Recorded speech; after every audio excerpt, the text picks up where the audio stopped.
Ever heard of a president who was born in a log cabin, taught himself to read, and married his teacher? No, I'm not talking about Abraham Lincoln. Today, we're diving into the life of one of America's most forgotten leaders, the 13th President, Millard Fillmore. Born into poverty in a log cabin in upstate New York in 1800, Fillmore's early life was anything but presidential. His family couldn't even afford books. At 14, he was indentured to a clothmaker, a harsh life he later bought his way out of. But Millard had a burning desire for knowledge. He carried a dictionary with him everywhere, studying it relentlessly. At 19, he enrolled in New Hope Academy, where he fell in love with his teacher, Abigail Powers. She saw his potential and encouraged his ambition. They would later marry, and she would become his most trusted advisor. Fillmore's journey into politics was a slow and steady climb. He worked as a law clerk, passed the bar, and opened his own practice. His reputation for diligence and integrity earned him a seat in the New York State Assembly and later the U.S. House of Representatives. He was a key figure in the Whig Party, known for his moderate stance and ability to build consensus. In 1848, he was chosen as Zachary Taylor's running mate.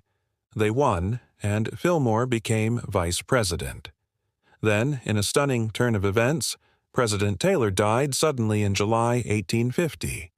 Millard Fillmore was thrust into the presidency. The nation was on the brink of civil war over the issue of slavery's expansion into new territories. Fillmore, a firm believer in the Union, faced an impossible choice.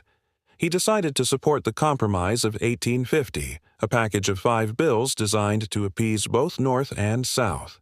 This was his defining and most controversial act as president. The Compromise admitted California as a free state, which pleased the North. But it also included the Fugitive Slave Act, which required Northerners to help return escaped slaves to their owners.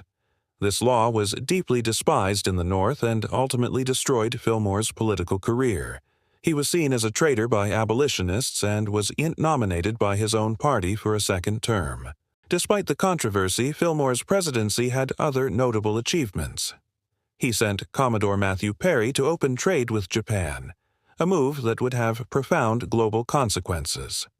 He also used a congressional grant to furnish the White House and, with Abigail's guidance, established the first permanent White House library. Before this, there wasn't a single book you could reliably find in the president's home.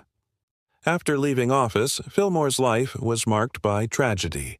His beloved wife, Abigail, died just weeks after his term ended.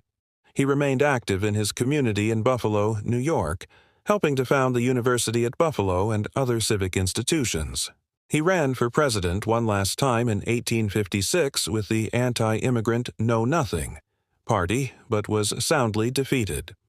Millard Fillmore's legacy is complex. He's often ranked among the nation's least effective presidents, largely due to the Fugitive Slave Act. But he was also a self-made man who valued education and, in a moment of crisis, chose a path he believed would save the Union, even at the cost of his own reputation. His story is a powerful reminder that history is rarely black and white. What do you think? Was Fillmore a failed president or a pragmatic leader in an impossible time? Let me know your thoughts in the comments below. Thanks so much for watching. If you enjoyed this deep dive into history, please give this video a thumbs up and subscribe for more. We'll see you in the next one.